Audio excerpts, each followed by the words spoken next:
welcome again to yet another show. Girl, who don't you know? And you know I am the TATE hostess with the mostest. And today I got two, wonderful guests on. Talk about something that's dear to my heart. I feel as though mental health is the new wealth at this time. So we're going to be talking to them. But before we do that, make sure that you subscribe, you like, you know what y'all do. Hit that little notification bell because not only do I have great guests on today, I plan to have I plan to have good guests for the rest of the year. So, hey, subscribe, like, do what you need to do. Tell a friend, everybody, because like I said, the subject is dear to my heart, because even though people may not want to admit, but we all suffer sometimes from depression, anxiety, and all those things that make sometimes a dangerous cocktail. And they're here today to talk about it and help you and help your friends. So, without further ado, as they say, let me just jump this party off, right? Okay.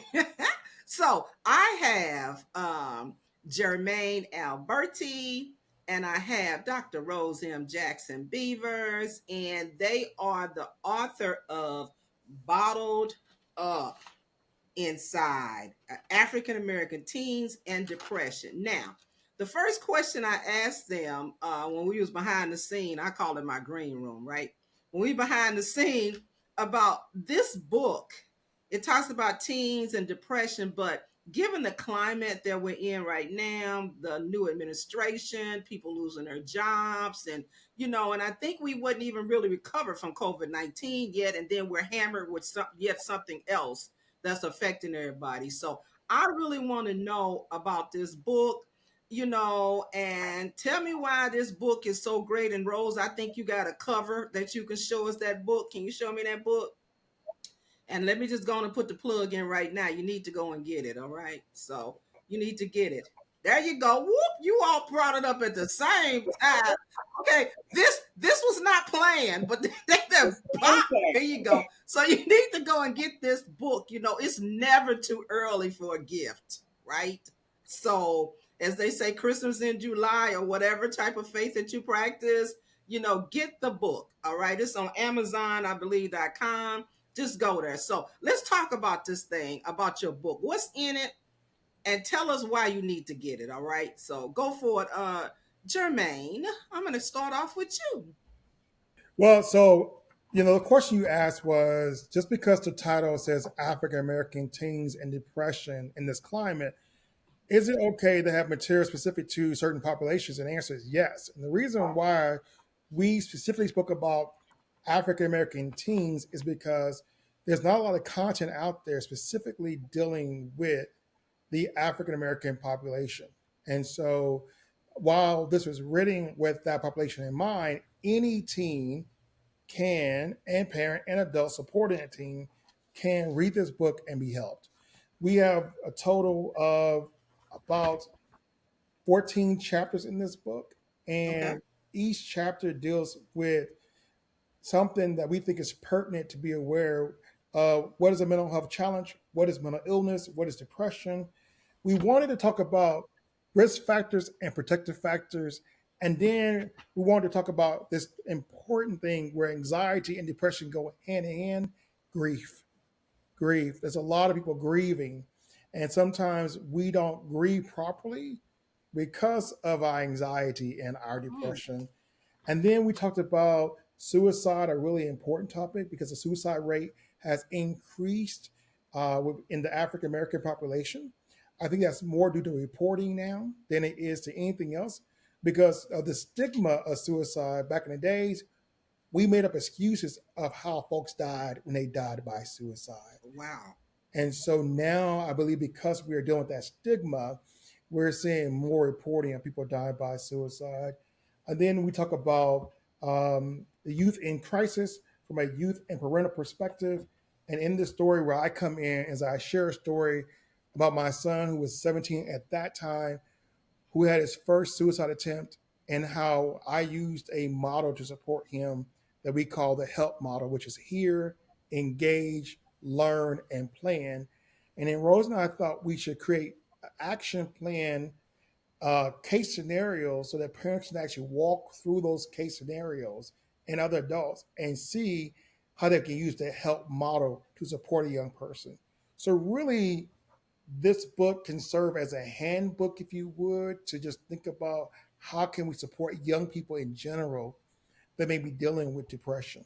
But we specifically named it Bottle Up Inside because, as Rose will share with you, so many teens, whether they be Black, white, Hispanic, Native American, are dealing with things that they keep suppressed because they don't feel they can talk to us adults about what they are dealing with. So, yes, in this climate, I think it's still okay to respect what makes us uniquely different. Wow. That was beautiful. I like that. I like what's in the book. In fact, I'm gonna go get it, okay? I promise. All right. I promise I'm gonna go and get it because it's got a lot of things in there. And I appreciate you sharing about your son, a lived experience is to me, sometimes you don't want it, but you can really speak from it. And I like that help model. So Rose, tell us a little bit about that help model. Can you help us out on that one? Well, I prefer him to talk about it because I'm gonna be honest with you. When we first got together on this book, Mm-hmm. I had given the book to him. I Okay.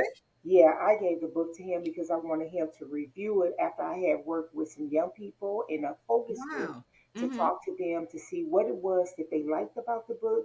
Did they think that it would benefit kids in a way that would interest them, that they would read it, and that they would utilize the information in it. So I Okay. passed the book along to him and I said I wanted him to read it because what he was doing, not only in our community, but across the country. See, Pastor is also a national trainer.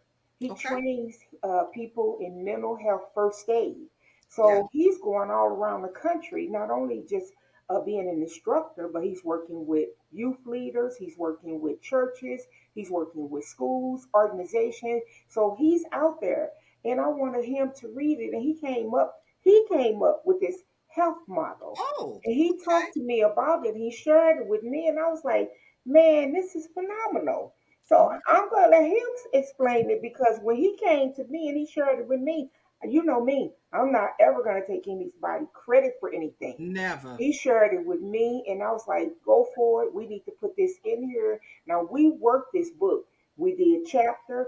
I did a chapter. He did a chapter, and we combined everything together. But when we came to the case studies, he did a case study. I did a case study.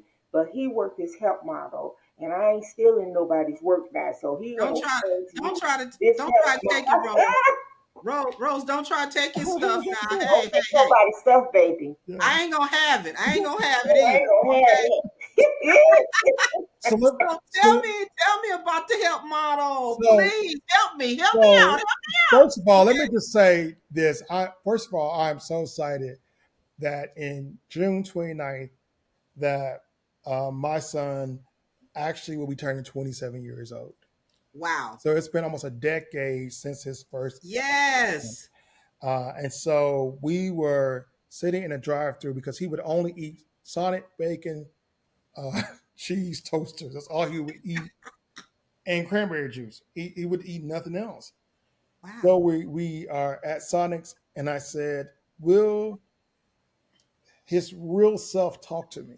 Like I know you're a PK, and I know you're trying to be who you think I want you to be, Right. but can you just talk to me and tell me Mm-hmm. what's going on with you?" And Mm-hmm. the H there stands for here, is because when I heard his truth, all the doors opened up. Wow. Everything I suspected that he was doing, he confirmed. I'm smoking, I'm drinking, I'm this, I'm that. And I'm like, oh, okay. All right. I'm Now I kicking it. know why you're experiencing depression. Now I know Okay. why you're experiencing anxiety because you're trying to be somebody who you're not. Oh, And even for adults, most of our yes. depression and anxiety is rooted in trying to be somebody who we're not, imposter syndrome, all those other things, Oh, trying to be something. And so once he shared with me what was going on, I heard his truth. That's when I was able to engage him. mm, And when I was able to engage him, I was able to gauge the real self. not the self that he thought I wanted him to be, but his real self. Okay. And if we really want to deal with our anxiety as adults, we have to learn how to engage our real selves. Oh wow. That's powerful. And once I was able to engage him in his real self, I learned from him. I learned Wow. how to support him. I learned what he needed. And in learning how to support him, what he needed, that's where the P comes in with the plan. And we was able Yes. to create a plan of how I could support him best. And Wow. so if we hear each other, then we can engage each other. Once we engage each other, we can learn from one another. Once we learn from one another, we can plan with each other.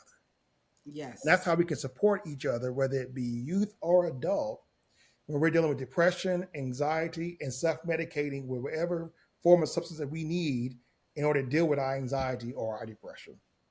Oh, I love that. I love that. Rose said something about you, about I wrote it down. Mental health first aid. I've taken that class. Yes. I love that class. Anybody who has not taken mental health first aid, I think they have them for adults and for youth. I Yes, we do. think. We do. Okay. It's a very, very to me it's an intense class because it makes you think about things, really get deep. I've taken that. I've taken QPR. Mm-hmm. Okay. So and the QPR is more for the just what is it? Question Question, persuade, refer. Yeah. refer. Yeah, Okay. for It's like suicide, suicide prevention program intervention. exactly. I love that because, and the thing about I like about QPR, if you will, just for a second, is that it's about you are your brother's keeper. You Yes. are your sister's keeper. They may not talk to Jermaine or talk to Rose, but they may talk to you. Yes. Okay, and you might be a perfect stranger in a grocery store, right?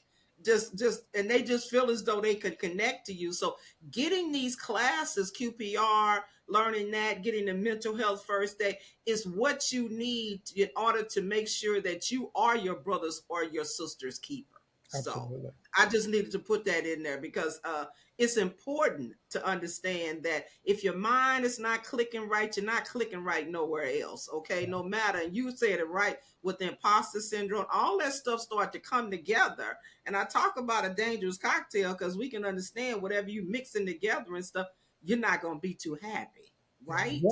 One of the lessons for mental health first aid, and I'm just so blessed that I was one of the founders of this movement in this country. We've trained over 4.3 million Americans so Wow. far since 2008. And I was actually in Philadelphia awarded a mental health first aid founder award by the co-founder of mental health first aid out of Australia. Wow. And one of the things we talk about in mental health first aid, so all of us experience anxiety in some form.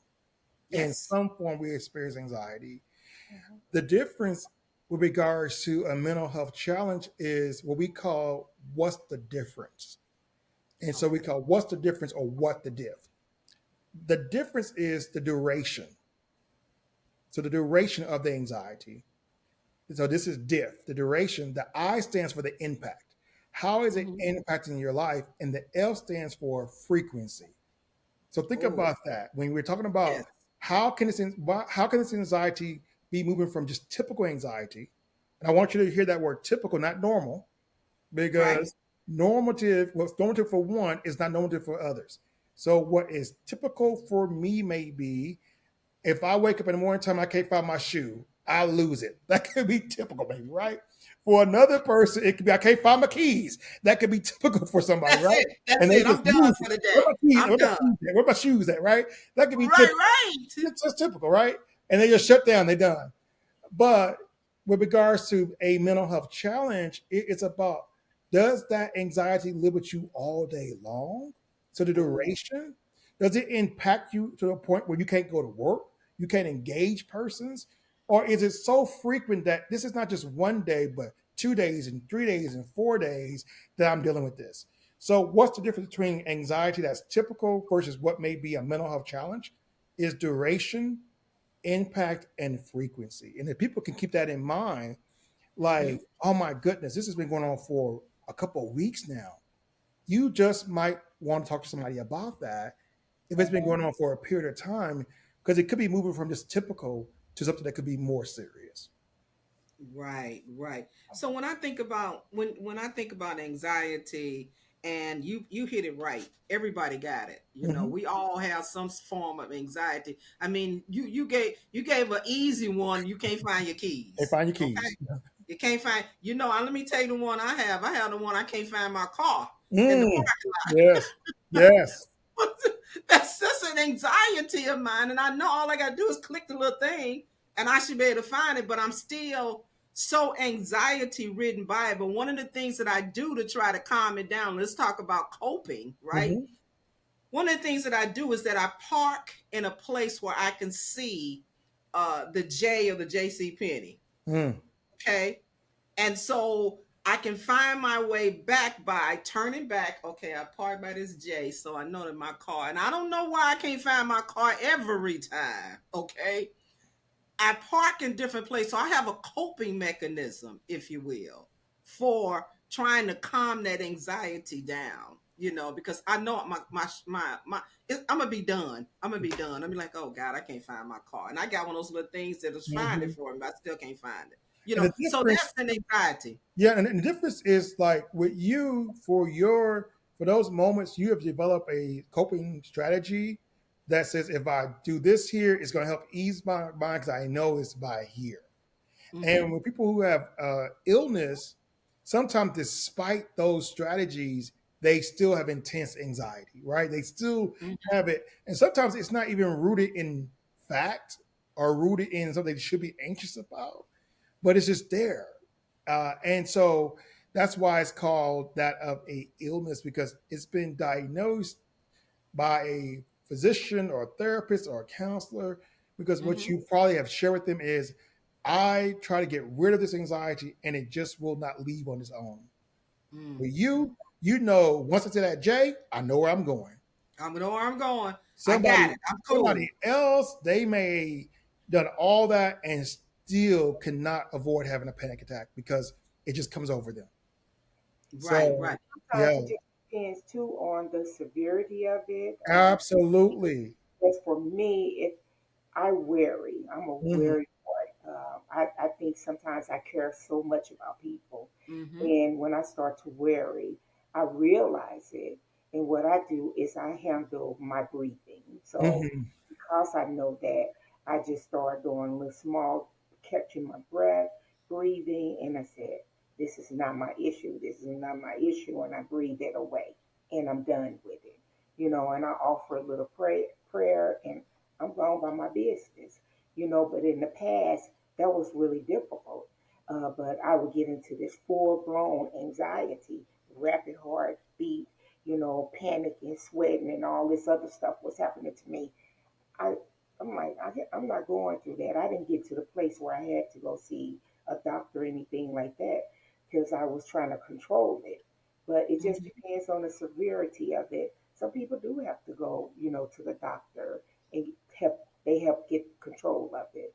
But one of the things I do like about working with Pastor Alberty is I've learned so much about him and through all these different things that happen through depression, anxiety, and we were able to write the book because of our experiences. Mm-hmm. This is not by happenstance. We have met people who we've lived through this through training. I've been through trainings with him where we taught classes together, where we worked with hundreds of people in St. Louis. I can recall when I first met him, when I came on board with the company that I was working with, we immediately started training over 100 plus churches here, Mm-hmm. in mental health first aid. So I was able to witness a lot of stuff.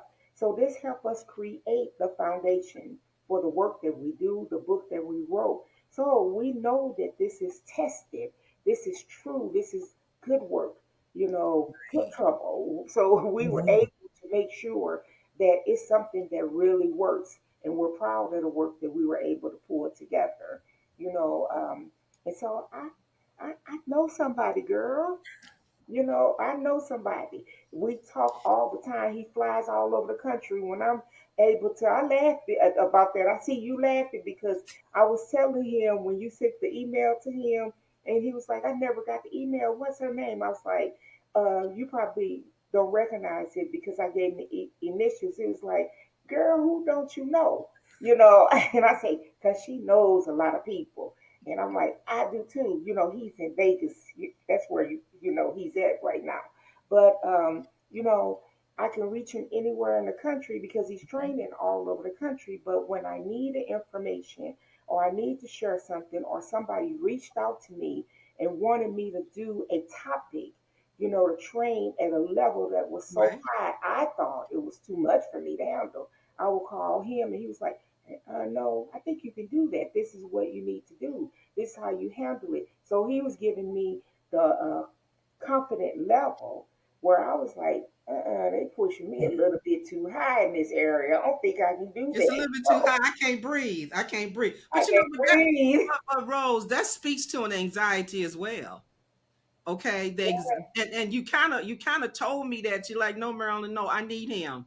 She said it just like that. So you don't know, You gonna be Jermaine Pastor. She said it just like that. No, no, no, no, and you could hear it in her voice, the anxiety of so what saying, happened I can't was do this. I yes, can't do so this what happened alone. was we were talking and you know, I did depression. And then I started thinking, I said when we were talking, I should have just did depression and anxiety together because those two topics are so similar with science and Hmm. physics. Why you want me to split this? Because now when you ask me to split it, now I gotta talk about panic disorders. And now I gotta talk about the symptoms and all that. I said, I gotta call my partner. My Yeah, my partner. We're partner, gonna talk about partner. this with my partner. Yeah, yeah. But you know what? But that's healthy. Let's talk about that. The boundaries Yeah. that you got to know where you stop and somebody else comes in. You know, the tag team of a thing. You know, you have to know that. You know, and then with the anxiety, you know, you sometimes you can't change that channel in your head, like Rose you was talking about. I worry a lot, right? And sometimes you cannot click that switch, And the other right? thing is you want to make sure that you're not giving any wrong information. That's Oh what my I God, want to no. always make sure of, you know, because I told you, Merlin, I didn't start this, you know, this wasn't something that I was supposed to be doing. Mm-hmm. This is something that God called me later in life. You talking about in the past 10 years, this is 2015. My whole life. This wasn't what I was supposed I my know. mother, this was my mother's thing. My Right, mother right. was like, you supposed to be doing this because I do this. And I was like, Mama, God didn't call me for this. I'm doing something else. My whole career was totally different. I'm supposed to be an author, a writer. I don't do this. And so in 2015, I landed in this spot, which is when I met Jermaine. Mm-hmm. And I was like, uh-uh. I was at the funeral home burying my father when I get a phone call. Mm-hmm. You know, we're interested in you doing this kind of work. And I was like, uh-uh. And so this is where I end up being, where my mother was like, I told you this was what you were supposed to be doing. Come on. So, you know, so I'm like 10 years from retirement. Right, right. You But see I what I'm get saying? you, Rose. I get you. I mean, let me just jump in real quick. I get you because Pastor Jermaine says one of the questions he wanted me to ask him: what and who have I been destined to be in this world? And you're kind of speaking to that about really, really, you know, God, you know, fearfully and wonderfully has made us. We are His workmanship. He has poured into us what Hmm. he wants you to be on earth so that his will be done on earth as it is in heaven. I'll go on and preach today too. But I'm just saying that we have to get to that point because so many times when you think about it, kids go off to college, I want to be an astronaut. They get there, they change their mind. That ain't what, you know, I ain't feeling this. I'm not feeling this, you know. Such is life, you know. So I asked that question to Pastor Jermaine now, you know, what were you destined to be in this world? What happened? I mean, do you think you were supposed to grow up to be this or what? Tell me. I used to, as a young person, watch a show called Batman, Batman, yeah. and it was Batman and Robin, and Yes. it was Adam West, and it was that Batman with the Oh, power, I the got you. boom, and I'm there. that Batman, right? The real one. The real one. Uh, Come on. and so, you know, in that Batman, Commissioner Gardner would call him on a red bat phone, That's it. He would answer it and he would respond to whatever the emergency was. And being the eldest of 7 kids, I always knew that I was called to help people because I just genuinely had this helping spirit to help people, to serve people. But I didn't know what it was. I didn't know exactly Okay. what it was, but I just knew. I mean, I was the one responsible for all the kids. I was the one doing the work. And I was the one people called on. And so I felt like I didn't have the millions of dollars Batman had, but I had my own utility belt. And I was always trying to figure out a way to fix something and do something for someone else. And so Wow. when I was praying about, what did Jesus do? What did Jesus do that made him uniquely different? Mm-hmm. And the scripture says we are supposed to be the salt of the earth. So Yes. I thought about Jesus' work. Jesus served people. He was a servant leader, so he served people. Mm-hmm. What made Jesus different than the other leaders was he was affirming of all people. Wow. The one with the issue of blood, the tax collector up in the tree, Yes. he affirmed people. He met them where they were, and Yes. then he loved them. But his love was with kindness and compassion. Yes. He literally lived out Jeremiah, but love and kindness will I draw thee. The love and Yes. kindness drew the people. And in doing so, he transformed individuals and communities. And from there became my work of salt, my salt work, my salt initiative. Everything I do is rooted in how do I serve, affirm, love, and transform individuals and communities. That's who I Wow. am. That's what I'm called to do. And what made it even better was when you look at the separation of the nations from the goats to the sheeps. The Uh-huh. question is when I was naked, when I was thirsty, when I was Mm-hmm. hungry, when I was Yes. in prison, how did you entreat those people? That's And it. what comes to mind is a song, What If God Was One of Us? Okay. And that's the question. Do you see your fellow woman and man created in the image of God? And how you entreat them should be how you would treat God. That's right. I love that. I really And love that so, because yeah, that's so my that's favorite who I scripture. am. That's what I'm called to do. Right. But you think that's one of my favorite scriptures. As oft as you do to the least of them, Yeah, you done it unto me. yeah, That's it. That's what and you're talking about. yeah. And That's what I I'm talking think, about. Yeah, yeah. yes, I think all three of us are helpers. I Hmm. want to see when you win, I win. Hmm. Okay. Trying to see people in that light no matter what. You're not better, you're not this, you're not that, but you may be you're in a situation now with your book and things that you guys are doing that you can help them. You Hmm. can help them. So you are really in what I believe that God wants you to be in. So that you can how would I say affect, whatever the word, the A Hmm. or the E, what Hmm. okay, Hmm. so that you can do that on this earth. Yeah. I think it's phenomenal what you guys are doing. And I can feel your heartbeat as far as we're not doing this for you can have, what does it say? Make no reputation of yourself. Hmm. I don't think that's it. I know Hmm. it's not it. You're doing this because you have a genuine love for the people and you want everybody to win. That's all. I mean, that's how I look at it. I want you to And be healthy, yeah. wealthy, and wise. And Okay. it starts off. It starts off with us telling young people that as adults that we care about them, we love them, and we want them to be the best selves they can be. Yes. And it starts healthy adults create healthy young adults. Yes. Yes. And people talk Yes. about the village, and I always ask people like, "Well, who raised the village?" That's what I want to know. Because if the village wasn't raised right, the village can't impact the other kids. We have to think about Oh that. my God. I love that. So who raised the village? Is what I want to know because because there was things that my grandparents were taught that probably wasn't healthy, but they passed it on, like what goes on in this house, stay in this Yes. house, or it was certain teachings that was not healthy that my village got that they told me that then if I pass it on to my children, then we have misinformation and disinformation being passed on from one generation to the next generation. I love that. We got to So my daughter amazed me. She said, Daddy, when you was raising me, what I loved so much about you was you never spanked us or whooped us without us one being able to explain to you why we did what we did. Okay. That's fair. And once they let me know what they did, then I would say, okay, now you know better. Yes. Now you've been warned. Now you do Hmm. it again, you have no excuse. Because Got I remember when I was disciplining my children one day, and they said, I won't do it no more. I won't do it no more. And I was mid discipline. And I said, you always say you ain't gonna do it no more. right. And I will attribute to the Holy Spirit, say it to me, and you do too. Oh, And I stopped mid discipline. okay. I love how you said being Mid disciplined without discipline. Mid really discipline. saying Mid what discipline, how right? you was doing it.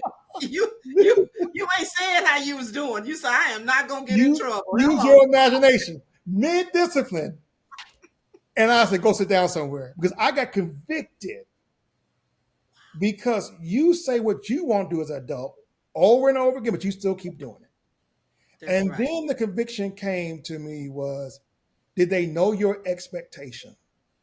Come How on. can you hold them accountable if they don't know your Mm. expectations? That's exactly right. That's And so exactly what happens is as adults, we want kids to fear us when we should want them to respect us. yes. Yes. Yes. And Yeah. I so my children have grown up and they respect me. They don't fear me, they respect me. Wow. Wow. And But as that's all we adults, want. we have That's amazing what we want. relationships. Well, but that's what we want anyway on the job. You ain't got to like me, but I need you to respect me. disrespect. Absolutely. Just respect me because it's the respect that's gonna go a long way. That's Right. That's where it is. But I love that about the discipline and the ability to like you're in a courtroom almost. Just state your case, okay? Just it. state your case. State your Because case. if they're able to explain, because when we think about young people, this was what's crazy. My mother told me, should have listened Tell to her. on her. Yeah. Tell on her. My mother told me I got married when I was 20 years old. Okay. My mother said, you wasn't grown. And I said, Mother, what you mean I wasn't you wasn't grown? She had no evidence to back up in that moment that I wasn't grown. I But then I get started you. doing mental health first aid, and what I learned is that the brain doesn't reach full maturation That's right. until about 25 years of age. Ace, that's right. So I thought I was grown, but I was still making adolescent decisions because my brain had not reached full maturation. That's right. That's And right. I said, had I listened to my mother and waited, some of the hardship that I experienced, I may not have experienced if I had just listened to my mother and waited till I was more mature to make a decision that huge in life to get married. Exactly. And so I say that to say that sometimes we are disciplining children as if they're grown-ups and they're not. They're not Mm-hmm. little adults. Their Mm-hmm. brain is still developing. So how can we as adults be disciplining young people who are still developing into who they're going to become? Right. Yeah. But about that pass, and it goes back to your health and the conversation you had with your son. Mm-hmm. You had to hear. I had, You yeah, had to yeah, you had that's huge right there to hear me, yeah, and so I can explain to you the reason why or who I really what I'm doing. yeah. Okay, just really hear me, and then giving them the opportunity to substantiate it. This is Mm-hmm. the reason why Mm-hmm. I'm doing this, and you do it in love. And all this type of work is based on love to me, and you kind of had that in your acronym Yeah, for yeah. thought. It's all, yeah, It's yeah, based on love. They say don't come to somebody talking crazy or rough with them if it's not coming out of love, yeah. right? Because if you don't do it out of love and you're just doing all this stuff to these kids, you're traumatizing them That's and right. they're going to end up needing to understand depression, child abuse, and all these other things. So that's why it's so important.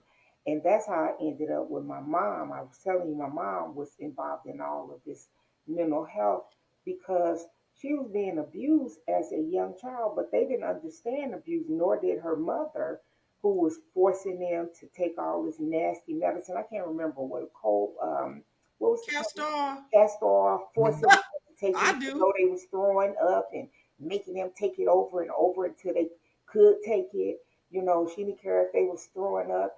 And my mother said they didn't have terminology like child abuse, but they were Hmm. being abused. And as my mother grew up, became 16 and 17, and began to realize that they were being abused, they realized that they were dealing with a lot of trauma. So Yes, she yes. started reading books and trying to deal with how to understand how to get out of it, the feelings that they were having.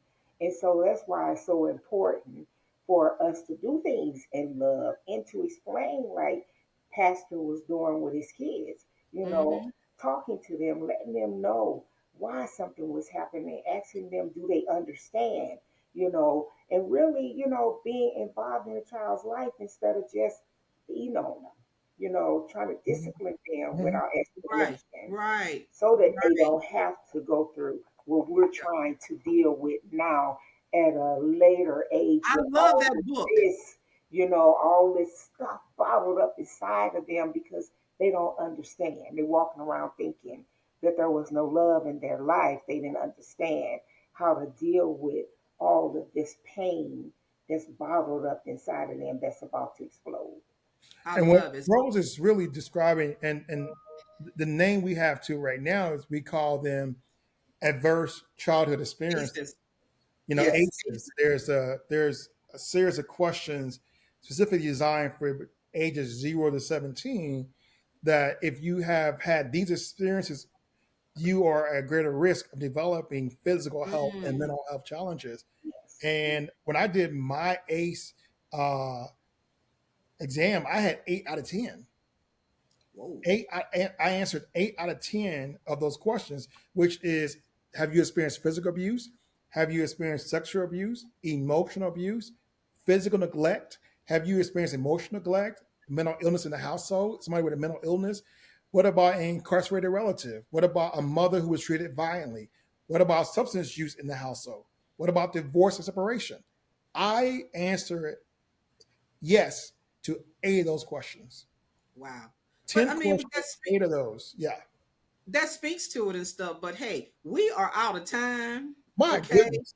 And guess what? I mean, we was getting good. It was getting good, wasn't it? Well, I'm gonna have to bring y'all back. bring us I'll bring back. you back. We'll come back. Yeah. We need to come back on this because we can break it off here, okay? We And got the we can go. dynamic duo here, Batman and Robin. That's right.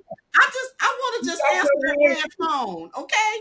And at the end, when they fighting, wham and pow and all that stuff needs to pop up on the screen some kind of way.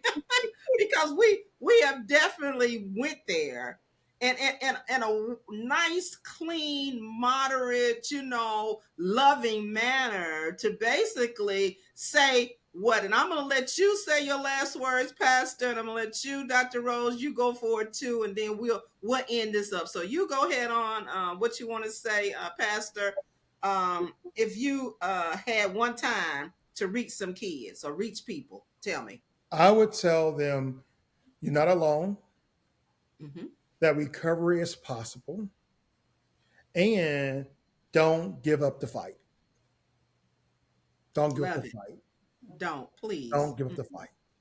Mm-mm. Okay, Dr. Rose, is you. Go for it. And I would just say that, our bodies are the temple, that God wants us to take care of them. There is nothing wrong with us taking care of our body mentally, spiritually, and physically. Love on yourself and just understand that you are special. And there is Yes. nothing wrong with seeking help. Prayer is beautiful, and we're never telling people not to pray about anything, everything. We know that God is going to take care of us. But remember, He also works through people. There are Yes. counselors, there are therapists out here that's waiting on you to come talk about anything that you need to talk about. There is nothing wrong with talking about, problems or worries that you may have, and for all of the trauma that's going on out here, we need to talk about it. I always say, Exactly. garbage in, garbage out. There's nothing That's right. wrong with letting out that pain that's inside of you. And I I thank love that. you, Marilyn, for just always bringing us on Yeah. and Of just being course. this health advocate for everyone and getting this information out to people. I got to do it. That's part of my little work too. So, hey, you guys have been listening to Girl, Who Don't You Know? And these are the people I do know. I know Pastor Jermaine Alberty and I know Dr. Rose M Jackson-Beavers. Okay. So I do know some. Okay. So, hey, I already told you subscribe, like, hit that notification bell. Okay. And so until next time, it's the hostess with the mostest. I'm signing off. Peace.